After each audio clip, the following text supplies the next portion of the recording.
नमस्कार, आप देख रहे हैं मध्य प्रदेश दूरदर्शन। मैं हूं आपके साथ सुनील विश्वकर्मा और आप सभी का स्वागत है कृषि दर्शन के आज के अंक में। कृषि दर्शन एक ऐसा कार्यक्रम है किसान भाइयों जिसमें हम गांव किसान और खेत खलिहान की बात करते हैं। साथ ही साथ हमारी कोशिश रहती है कि कृषि के क्षेत्र में जो नवाचार किए जा रहे हैं वो तमाम जानकारियां आपको दी जाएं ताकि आप अपने कृषि के व्यवसाय को लाभ के व्यवसाय में तब्दील कर सकते हैं। और इसी कड़ी को आज हम आगे बढ़ाएंगे और आज हम बात करेंगे फसलों में पोषक तत्व एकीकृत प्रबंधन की। जानेंगे कि आखिर एकीकृत प्रबंधन फसलों में कितना खास हो जाता है। और इसी विषय पर बातचीत करने के लिए हमारे साथ एक बेहद खास मेहमान मौजूद हैं। सबसे पहले मैं परिचय आप कौन से करा देता हूं। हमारे साथ डॉक्टर शुभम सिंह जी मौजूद हैं। आप विषय वस्तु विशेषज्ञ मृदा विज्ञान में कृषि महाविद्यालय भोपाल से हमारे बीच मौजूद हैं। सर, आपका बहुत स्वागत है कृषि दर्शन में। नमस्कार सभी किसान भाइयों। तो सबसे पहले डॉक्टर साहब मैं आपसे यही समझना चाहूँगा, यदि हम बात करें एकीकृत फसल प्रबंधन की तो सरल शब्दों में समझाइए कि आखिर ये क्या है और इसका मकसद क्या है। किसान भाइयों, जो एकीकृत पोषक तत्व प्रबंधन प्रणाली है, यह एक वैज्ञानिक पद्धति है जिसमें कि हम फसल को जो आवश्यक पोषक तत्व हैं उनको हम कार्बनिक, अकार्बनिक और जो जैविक घटके हैं जैसे कि आपकी हरी खाद हो गई, वर्मी कंपोस्ट हो गए, फसल अवशेष हो गए, इनके माध्यम से हम एक संतुलित तरीके से जो पोषक तत्व हैं वो प्रबंध करवा के देते हैं। और इसमें हमें ध्यान ये रखना है कि जो हमारी मृदा स्वास्थ्य है, जो मिट्टी की उपजाऊपन है और जो पर्यावरण के प्रतिकूल प्रभाव हैं वो कम से कम हो। इसके मुख्य उद्देश्य की बात करें तो हम इसमें ये कह सकते हैं कि जो फसल में आवश्यक पोषक तत्व हैं वो हम एक संतुलित तरीके से दें। जो मिट्टी की भौतिक गुण, जैविक गुण और जो रासायनिक गुण हैं वो बेहतर हो सके। बिल्कुल डॉक्टर साहब, यहाँ पर मृदा की यहाँ पर बात चल रही है तो मैं सबसे पहले शुरुआत इसी से करना चाहूँगा कि किसान भाई ये कैसे पता लगा सकते हैं कि उनकी मिट्टी इस वक्त सही है फसलों के लिए। और यदि बीमारियों की बात करें तो क्या पहले से कोई संकेत भी हमें मृदा में देखने को मिलते हैं। बहुत अच्छा सवाल है आपका। इसमें मैं किसान भाइयों को ये बताना चाहता हूँ कि हमें सबसे पहले अपने फसल को बहुत अच्छे से देखना है क्योंकि हमारी फसल ही बता देती है कि किस पोषक तत्वों की कमी है। बिल्कुल। अगर हम नाइट्रोजन की बात करें तो हमें सबसे पहले अपने फसल को देखना है कि अगर नीचे वाली पत्तियां पीलीपन हो रही हैं तो ये बताता है कि उसमें नाइट्रोजन की कमी हो रही है। मान लीजिए ऊपर वाली पत्तियां जो हैं वो अगर ऊपर की ओर मुड़ रही हैं या फिर नीचे की ओर मुड़ रही हैं तो उसमें ज़रूर ही बोरॉन या फिर सल्फर की कमी हो सकती है। अगर हम नीचे वाली पत्तियों की बात करें तो अगर वो बैंगनी कलर की हो जा रही है या एकदम सफ़ेद कलर की हो जा रही है तो उसमें फास्फोरस की कमी हो सकती है। तो कुल कहने का मतलब ये है कि अगर हमें ये संकेत मिलते हैं तो हम मृदा नमूना जांच पे जा सकते हैं। बिल्कुल। लेकिन डॉक्टर साहब, क्या ये भी हम समझ सकते हैं मिट्टी को देख के क्या कोई अभी भी मिट्टी में समस्या देखने को मिलती है, या ये माना जाए कि अगर हमें ऐसा नहीं भी देखने को मिलता है तो हम उसकी जांच फिर भी करा सकते हैं ताकि हमारी फसलों का उत्पादन ज़्यादा बेहतर हो। जी ज़रूर। अगर हमें ये संकेत नहीं मिलते हैं फिर भी हम मृदा नमूना जांच करवा सकते हैं क्योंकि जो हम मृदा नमूना जांच करते हैं ये 2 से 3 साल तक स्थिर रहता है। हमें जो है 2 से 3 साल तक फिर मृदा नमूना जांच नहीं करवाना होता और इससे न केवल सिर्फ पोषक तत्वों के बारे में जानकारी मिलती है, साथ ही साथ इसमें पीएच की मात्रा भी पता चलती है। ईसी जिसको हम जैविक जो वैद्युत चालकता है वो कहते हैं वो भी पता चलता है। साथ ही साथ इसमें ओसी जो कि जैविक पदार्थ होता है वो भी पता चलता है। तो इन सब से पता चलने से ये होता है कि हम अपना फसल प्रबंधन कर सकते हैं कि जिस हिसाब से हमारी पीएच है, हमारा ईसी वैल्यू है, जो हमारे जैविक पदार्थ का मात्रा है, उस हिसाब से अगर हम फसल लें तो जो उत्पादन है वो उस हिसाब से बेहतर मिलेगा।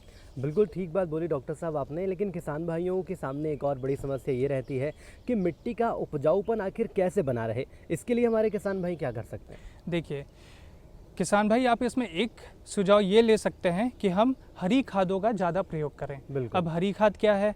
देखिए, हरी खाद जो हरी फसल होती है उसी को अगर हम अपने खेत में दबा दें तो वो हरी खाद बन जाती है। अब इसमें कुछ मुख्य हरी फसल जो है वो हम ले सकते हैं जैसे कि ढैंचा हो गया, सनहप हो गया, लोबिया हो गया, मूंग की फसल हो गई। तो इनको हमें क्या करना है कि हम पहली बारिश या पहली सिंचाई में एक बार इसका छिड़काव कर दें और 40 से 45 दिन बाद जब वो फूल बनने वाली अवस्था होती है तो उससे पहले हम इन हरी खादों को मिट्टी में मिला दें। तो इससे क्या होगा कि 15 से 20 दिन बाद जो ये खादें हैं ये सड़ जाएंगी और सड़ने के बाद जो पोषक तत्व हैं वो उपलब्ध करवा के दे देंगी। तो किसान भाई हरी खादों का प्रयोग कर सकते हैं। डॉक्टर साहब ये बता सकते हैं कि क्या ये हरी खाद कितनी मात्रा में फसलों को देनी चाहिए? इसमें देखिए जो हम फसल है वो मिला दे रहे हैं तो हम इसको अलग से नहीं डालते हैं, ये पहले से ही मिट्टी में रहती है और अपना पोषक तत्व को उपलब्ध करवा के देती है। इसमें इनका मेन काम ये रहता है कि जो अघुलनशील अवस्था में पोषक तत्व होती हैं उसको घुलनशील अवस्था में अपने जड़ों तक पहुंचा देती हैं। जी, खाद की बात यहाँ पर निकली है तो गोबर खाद को लेकर मैं समझना चाहूँगा, फसलों के लिए गोबर खाद कितनी ज़रूरी होती है? देखिए गोबर की खाद बहुत अच्छी खाद होती है। ये अपने मिट्टी की दशा को सुधार के रखती है, ये मिट्टी को भुरभुरा बना के रखती है और उसमें जो आपके पोषक तत्वों की मात्रा है वो भी बहुत अच्छी होती है। पर ये थोड़ा सा अपने केंचुआ खाद से अलग है। अलग कैसे है?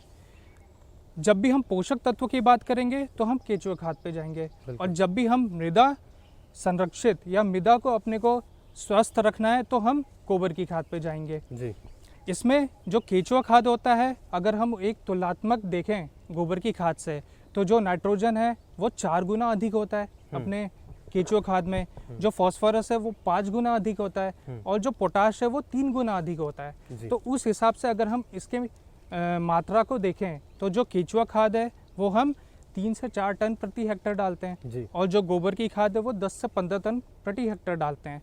तो इससे क्या है जो लागत है उसमें भी थोड़ी कमी होती है। जी, इसके अलावा डॉक्टर साहब ये भी आपसे समझना चाहेंगे, गोबर खाद की हमने बात करी, केंचुआ खाद की बात करी, क्या ये भी कहा जा सकता है कि अगर ज़्यादा मात्रा में इन्हें दिया जाए तो फसलों को या हमारे पौधों को नुकसान भी हो सकता है?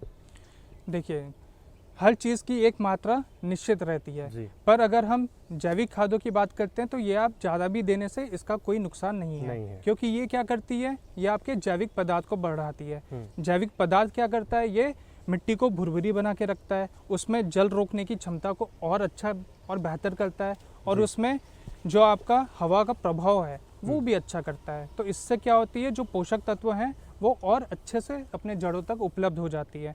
और इसका एक और फायदा क्या है कि जो केंचुआ खाद होता है ना तो उसमें जो आपके ये खरपतवार करने वाली जो बीज होती है और जो रोग और बीमारी करने वाली जो कीट होती है वो दिक्कतें भी नहीं आती जो कि अपने गोबर खाद में रहती है, क्योंकि वो अच्छे से सड़ नहीं पाती। और जो केंचुआ खाद है वो क्या होता है, अच्छे से सड़ा हुआ होता है। केंचुआ उसको खा के पचा के जो उसका मल होता है हम उसका प्रयोग करते हैं, तो इसमें आपके एंजाइम्स और जो इसमें हार्मोन्स है वो भी रहते हैं। जी, डॉक्टर साहब यहाँ पर शत्रु कीट की बात भी निकल कर सामने आई है, ये समझाने का प्रयास करिए कि आखिर हमारी फसलों से किसान भाई शत्रु कीट को कितना दूर और कैसे रख सकते हैं? देखिए इसमें जो शत्रु कीट की बात आई है तो इसमें हम क्या है फसल चक्र अपनाकर ये जो समस्या है इसका हल कर सकते हैं। अब फसल चक्र हमको कैसे अपनाना है और क्यों अपनाना है, देखिए 2-3 दिक्कतें आती हैं। पहला कि एक तो खरपतवार की समस्या, तो अगर हम फसल चक्र अपनाते हैं तो ये खरपतवार की समस्या नहीं आएगी। दूसरा ये जो शत्रु कीट है जो रोग करती है, अगर हम फसल चक्र अपनाते हैं तो इनका एक जो जीवन काल होता है, जीवन चक्र होता है वो टूट जाता है। तो इस वजह से क्या है जो इनका प्रकोप है वो घट जाता है। तो इसलिए हमें फसल चक्र अपनाना चाहिए। बिल्कुल, जैसे कि गेहूं के बाद आप जो है चने लगा सकते हैं, सरसों लगा सकते हैं, धान लगाने के बाद आप जो दलहनी तिलहनी फसल है उस पे जा सकते हैं। तो इससे क्या है मिट्टी का स्वास्थ्य भी अच्छा रहता है। जी, फसल चक्र अगर किसान भाई न भी अपनाते हैं तो कितना नुकसानदायक किसान भाइयों के लिए हो सकता है?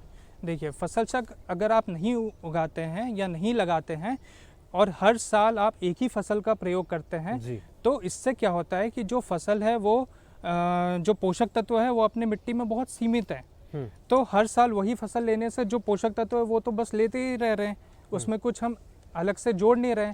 तो इससे क्या होता है कि पहले तो हमें बहुत अच्छा उत्पादन मिलता है पर धीरे धीरे करके उत्पादन घटता है, फिर रोग और कीट की समस्या भी उसमें आने लगती है। तो इस वजह से हमें फसल चक्र पे जाना चाहिए। डॉक्टर साहब ये भी कहा जाता है, यदि विशेषज्ञों से हम बात करते हैं किसान भाइयों के फ़ायदे के लिए, कि एक ही खेत में आप अलग अलग फसल भी उगा सकते हो, इस प्रक्रिया को आप कैसे देखते हैं और ये हमारे किसान भाइयों के लिए कितना बेहतर है? देखिए, इसमें जो हम अलग अलग फसल का प्रयोग करते हैं, तो खासकर अगर दलहनी और तिलहनी फसल की बात करें जी तो इनके जड़ों में गांठें होती हैं बिल्कुल। और इस गांठे में जीवाणु होते हैं जो कि जो वायुमंडल नाइट्रोजन है उसको स्थिरीकरण करके जो वायुमंडल नाइट्रोजन है उसको अपने खेत की मिट्टी में जमा करते हैं। तो इस तरीके से क्या होगा कि जो रासायनिक खादों का जो उसमें आप प्रयोग कर रहे हो उसमें कहीं ना कहीं कमी आएगी और जो इसमें लागत है वो भी कम हो लगता है। तो इस वजह से हमें एक फसल ना करते हुए हमें बहुफसलीय खेती करनी चाहिए। बिल्कुल, और इसलिए कहा भी जाता है कि जिस तरह से बहुफसलीय खेती किसान भाई करते हैं ज़्यादा से ज़्यादा लाभ कमाते हैं। डॉक्टर साहब, इसके बाद मैं आपसे नीम कोटेड यूरिया को लेकर जानना चाहूँगा कि ये किसान भाइयों के लिए कितना ज़रूरी है। लेकिन फिलहाल यहाँ पर किसान भाइयों छोटे से ब्रेक का वक्त हो चला है। ब्रेक के बाद वापस आएंगे और डॉक्टर साहब से जानेंगे कि आखिर नीम कोटेड यूरिया आपके लिए कितना ज़रूरी है। फिलहाल रुकेंगे छोटे से ब्रेक के लिए। अरे सुन तो। मुझे क्या सुनाना चाहते हो? जो सुनाओ मेरी सौतन को। किसको? अरे वही तुम्हारा मोबाइल फोन जिससे सुबह शाम दिन रात चिपके रहते थे और कहते थे किसान कॉल सेंटर से बातें हो रही हैं। अच्छा ये बात है। हाँ, क्यों? क्या हुआ? अब बात नहीं होती क्या? अब तो झट से बात हो जाती है। संबंधी समस्याओं का अपनी भाषा में तुरंत हल पाने के लिए पूरे भारत में किसी भी फोन से हेल्पलाइन नंबर पर संपर्क करें। किसानों का दोस्त किसान कॉल सेंटर।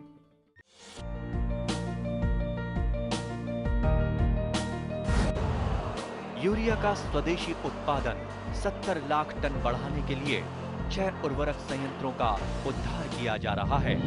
FCIL के गोरखपुर, सिंदरी, तलचर और रामागुंडम संयंत्र, HFCL की बरौनी इकाई और BVFCL की नामरू फोर्थ। सोने पर सुहागा ये है कि देश में अब बनेगा सिर्फ नीम लेपित यूरिया, क्योंकि इससे होगा किसानों का फायदा ही फायदा। अनाज का उत्पादन 10% तक बढ़ेगा। बढ़ेगी 10 से 15% नाइट्रोजन क्षमता।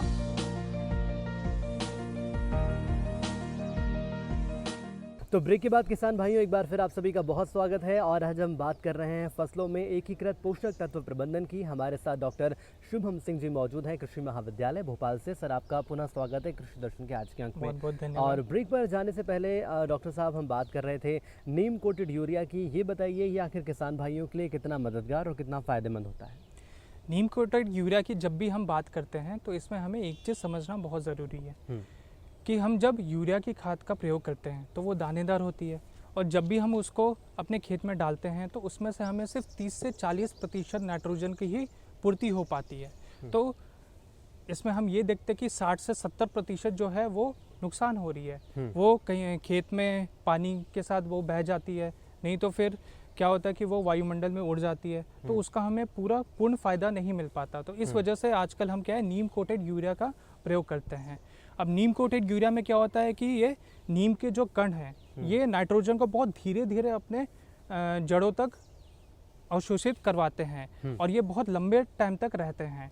और इसमें एक और फ़ायदा ये होता है कि जो इसमें नीम के कण हैं ये थोड़ी बहुत जो आपके रोग प्रतिरोधक क्षमता है उसको भी बढ़ाती है, जैसे कि दीमक वगैरह का प्रकोप जो है वो बहुत कम हो जाता है नीम कोटेड यूरिया का प्रयोग करने से। जी डॉक्टर साहब, ये तो आपने बताया कि नीम कोटेड यूरिया हमारे किसान भाइयों के लिए कितना ज़रूरी है, लेकिन इसके साथ फसल की बेहतर पैदावार पर मैं आपसे बात करना चाहूँगा। यूरिया और DAP की हम बात करें तो क्या ये माना जा सकता है ये भी हमारी फसलों के बेहतर उत्पादन के लिए काफ़ी नहीं है?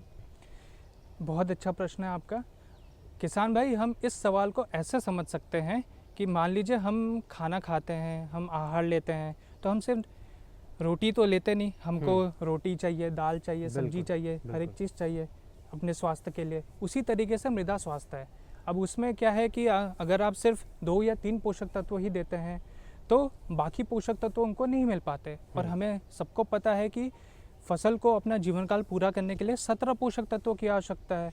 तो अगर हम सिर्फ यूरिया और DAP की खाद देंगे तो उससे सिर्फ हमें नाइट्रोजन और फॉस्फोरस की पोषक तत्व मिलेगी, बाकी तो हमें नहीं मिल रही। तो इस वजह से क्या है कि हमें बाकी पोषक तत्वों का प्रयोग भी करना चाहिए, खासकर जो सूक्ष्म पोषक तत्व हैं उनका प्रयोग करना चाहिए, क्योंकि जो सूक्ष्म पोषक तत्वों की जो उसमें नुकसान है वो बहुत जल्दी दिखती है। जैसे कि आप कभी कभी देखे होंगे कि बालियाँ नहीं बनती, दाने अच्छे से नहीं भरते, पत्ती जो है बहुत छोटी हो जाती है। तो ये सब सूक्ष्म पोषक तत्वों की कमी की वजह से होती है। जी। तो हमें इसके लिए सबसे पहले अपना मृदा नमूना जांच करवाना है और साथ ही साथ हमें जो भी उसमें सूक्ष्म पोषक तत्वों की कमी हो रही है उसका निवारण करना है। बिल्कुल। डॉक्टर साहब, क्या ये भी माना जा सकता है मृदा नमूने की, जैसे कि आपने जांच करी, तो क्या कोई समय चक्र भी होता है कि कितने समय के बाद हमें सॉइल टेस्टिंग करवानी चाहिए?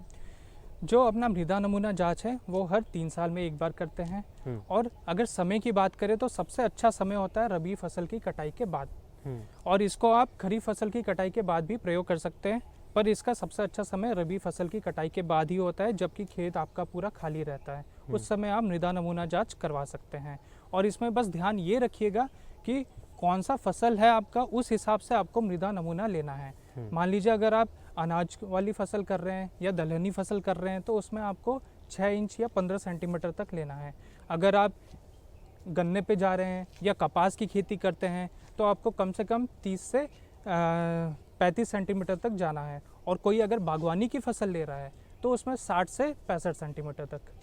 बिल्कुल डॉक्टर साहब, इसके बाद हम बात करेंगे सिंचाई प्रबंधन की। जैसा कि देख रहे हैं समय भी ऐसा है कि जलवायु परिवर्तन का दौर रहता है। अब फसलों को कितना पानी देना चाहिए और सिंचाई प्रबंधन क्या रहना चाहिए, खास तौर पर यदि रबी की फसलों की हम बात करें तो? देखिए, रबी की फसल की अगर हम बात करें तो सिंचाई प्रबंधन बहुत ही ज़्यादा ज़रूरी है, और ख़ासकर अगर हम इसको खाद के दृष्टिकोण से देखें तो, क्योंकि खाद क्या है, ये एक रासायनिक पदार्थ है। इसको अगर हम खेत में डालते हैं तो फिर ये अपने से अवशोषित नहीं होता। अगर हम पानी के साथ डालेंगे तो ये पानी के साथ बह के जो इसमें पोषक तत्व हैं वो जड़ों तक मिलते हैं। तो इस वजह से जो अपनी जल प्रबंधन है वो बहुत ज़रूरी हो जाती है। और कभी कभी तो हम ये करते हैं कि हम खाद नहीं डाल रहे हैं तो हम नैनो यूरिया या नैनो डीएपी जो तरल फॉर्म में आते हैं उसको हम इसमें प्रयोग करते हैं। तो किसान भाई का एक सवाल इसमें बहुत रहता है कि जो नैनो यूरिया का बोतल है, जो 500 ml का बोतल है, वो कैसे एक कट्टे यूरिया का बराबरी कर देता है। ये प्रश्न हमेशा रहता है। तो किसान भाई आप इसको ऐसा समझिए कि जो हम एक कट्टा यूरिया का प्रयोग करते हैं उसमें से सिर्फ 30 से 40% ही जो नाइट्रोजन है वो अपने फसल को मिल पाता है।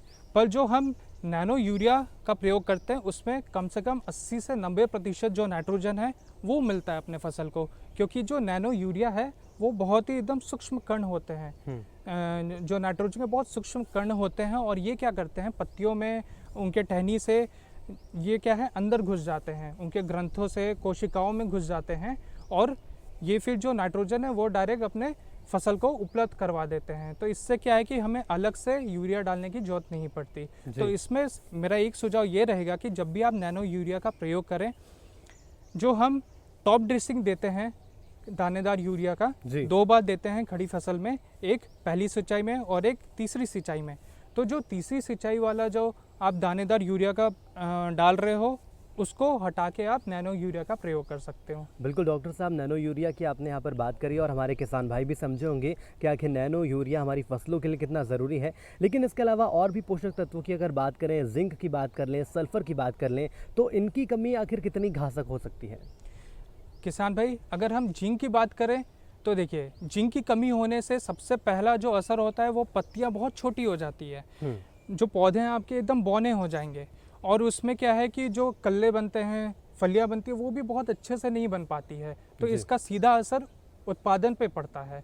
और अगर हम सल्फ़र की बात करें तो ये अपने दलहनी तिलहनी फसलों में बहुत ज़रूरी होती है, क्योंकि ये क्या करती है, अपने तेल की क्वालिटी हो गई, जो अपने उसमें जो तेल की मात्रा है उसको बढ़ा देती है, उसकी गुणवत्ता को बढ़ा देती है। तो इससे क्या है, जो बाज़ार में उसका रेट है, जो हमें जो उसकी रेट मिलती है वो भी बहुत अच्छी मिलती है। तो इस वजह से जो जिंक की खादें हैं या फिर जो सल्फ़र की खादें हैं वो भी हमें डालना चाहिए, खासकर अपने दलहनी तिलहनी फसलों में। चलिए डॉक्टर साहब, आपने तमाम जानकारी साझा करी और अपना कीमती वक्त हमारे साथ साझा किया, इसके लिए आपका बहुत बहुत धन्यवाद। बहुत बहुत धन्यवाद। और किसान भाइयों, अब वक्त हो चला है खेती से जुड़ी खबरें देखने का, यानी कि खबरें खेती देखने का। नमस्कार किसान भाइयों, खबरें खेती की में आपका स्वागत है। चलिए सबसे पहले एक नजर कृषि से जुड़े आज के प्रमुख समाचारों पर। गेहूं की नरवाई से खाद बनाए, जायद मूंग में कीट नियंत्रण, आम की फसल में सफेद फफूंदी, जायद में लगाएं अदरक और ड्रिप इरिगेशन। और चलिए देखते हैं समाचारों को विस्तार से। गेहूं की नरवाई से खाद बनाएं। गेहूं कटाई के बाद बचे हुए ढूंढों को खेत में न जलाएं। जलाने से खेत में उपस्थित लाभदायक जीवाणु नष्ट हो जाते हैं, साथ ही मृदा की संरचना भी बिगड़ जाती है। इससे बेहतर उपाय यह है कि हम इस नरवाई को रोटावेटर चलाकर खेत में मिला दें, जिससे यह नरवाई बरसात में सड़कर खाद का काम करती है और खेत की मिट्टी को उपजाऊ बनाती है। किसान भाई हार्वेस्टर से गेहूं की कटाई के बाद स्ट्रॉ रीपर यानी भूसा बनाने वाली मशीन का भी उपयोग कर सकते हैं, जिससे नरवाई का भूसा बनाया जा सकता है और खेत में कटाई के समय गिरी बालियों को भी चुनकर गेहूं निकाल देती है, जिससे बहुत हद तक खेत में मशीन चलाने का खर्च भी निकल आता है। चलिए किसान भाइयों, बढ़ते हैं अगली खबर की ओर। मूंग में फली बीटल और कंबल कीट फसल बहुत नुकसान पहुंचाते हैं, जिससे फसल की 5 से 10% हानि होती है। इसके नियंत्रण के लिए क्यूनाल फॉस 1.5% चूर्ण की 8 किलोग्राम मात्रा का प्रति एकड़ भुरकाव करें व क्यूनाल फॉस की तरल दवा 15 लीटर के पंप में प्रति पंप 30 लीटर दवा का घोल का स्प्रे 20 से 25 टंकी प्रति हेक्टेयर के हिसाब से किया जाए। चलिए किसान भाइयों, बात करते हैं अगली खबर की। आम की फसल में बौर आ गए हैं और फलन की शुरुआत हो गई है। इस समय कहीं कहीं सफेद फफूंदी का प्रकोप देखा जा रहा है। इस रोग का सही समय पर नियंत्रण न किया जाए तो फलन कम होता है, जिसका सीधा असर उत्पादन पर पड़ता है। इसके नियंत्रण के लिए आम पर सल्फर का प्रयोग करें, जिसे थायोबिट भी कहते हैं। इसकी 60 ग्राम मात्रा 100 लीटर पानी में घोल बनाकर छिड़काव करें। इस समय एंथ्रेक्नोज का भी प्रकोप हो सकता है। इसकी रोकथाम के लिए ताम्र युक्त फफूंदी नाशक दवा का छिड़काव करें, जिसकी 1.5 ग्राम मात्रा प्रति लीटर पानी के हिसाब से घोल बनाकर छिड़कना चाहिए। चलिए किसान भाइयों, बढ़ते हैं अगली खबर की ओर। गर्मियों में सिंचाई की पर्याप्त व्यवस्था हो तो अप्रैल के मध्य से मई माह तक अदरक लगाया जा सकता है। अदरक के लिए गर्म एवं नम जलवायु काफी उपयुक्त होती है। सबसे पहले खेत की 4-5 जुताई कर खेत में 1 मीटर चौड़ी, 15 सेंटीमीटर ऊंची तथा 3 से 4 मीटर लंबी क्यारियां बनाएं। क्यारियों से क्यारी के बीच की दूरी 50 सेंटीमीटर रखें। फिर अदरक के स्वस्थ कंदों के 2.5 से 5 सेंटीमीटर लंबे टुकड़े 15 से 20 क्विंटल प्रति हेक्टेयर के मान से लगाए जाते हैं। रोपाई से पूर्व प्रकंदों को डाइथेन M45 इस दवा की 3 ग्राम मात्रा का 1 लीटर पानी की दर से घोल बनाकर 20 मिनट तक डुबाकर उपचारित करें। फिर क्यारियों में 20 से 25 सेंटीमीटर कतार से कतार व प्रकंदों से प्रकंदों की दूरी रखकर 2.5 सेंटीमीटर की गहराई पर रोपाई करें। चलिए किसान भाइयों, बात करते हैं अगली खबर की। फसलों में सिंचाई के लिए हम जल का उतना ही प्रयोग करें जितना जरूरी है। इस पहलू को ध्यान में रखते हुए जल संरक्षण एवं प्रबंधन के क्षेत्र में बूंद बूंद सिंचाई तकनीक को टपक सिंचाई या ड्रिप इरिगेशन के नाम से जाना जाता है। यह सिंचाई के लिए नवीन पद्धति है। इस विधि को अपनाने से लगभग 50 से 60% पानी की बचत होती है। यह पद्धति रेतीली मिट्टी एवं उबड़ खाबड़ भूमि के लिए उपयुक्त सिंचाई पद्धति है। इसके साथ ही श्रम व आर्थिक बचत के साथ फसल की गुणवत्ता भी प्राप्त होती है। ड्रिप सिंचाई विधि का प्रयोग लगभग सभी प्रकार की फसलों, विशेषकर उद्यानिकी फसलों में सफलतापूर्वक किया जा सकता है। फलों में इसका प्रयोग केला, पपीता, अंगूर, अनार, नींबू एवं आम में सफलतापूर्वक किया जा रहा है। फल वृक्षों की तरह ड्रिप सिंचाई विधि प्रक्षेत्र फसलों जैसे गन्ना एवं विभिन्न प्रकार की सब्जियों में भी सफलतापूर्वक उपयोग किया जा सकता है। इस प्रणाली को अधिक लोकप्रिय बनाने के लिए भारत सरकार ने अनुदान व्यवस्था लागू की है। यह अनुदान केवल उद्यानिकी फसलों पर ही लागू है। चलिए किसान भाइयों, बात करते हैं अगली खबर की। प्रधानमंत्री फसल बीमा योजना भारत सरकार द्वारा किसानों की फसलों को प्राकृतिक आपदा या अचानक आए जोखिम से होने वाले नुकसान की भरपाई के लिए एक अच्छी योजना है।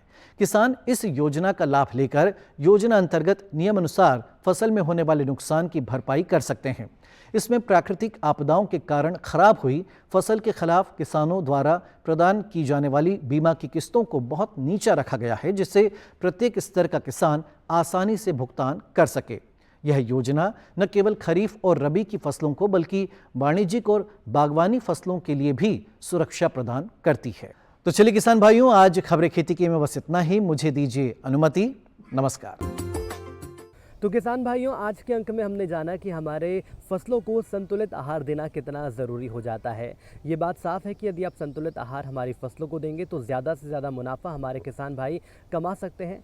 और तो किसान भाइयों, कृषि दर्शन के आज के अंक में इतना ही। अगली बार हम फिर हाजिर होंगे एक नए विषय के साथ और एक नए विशेषज्ञ के साथ। तब तक के लिए हमारी पूरी टीम को दीजिए इजाज़त। नमस्कार।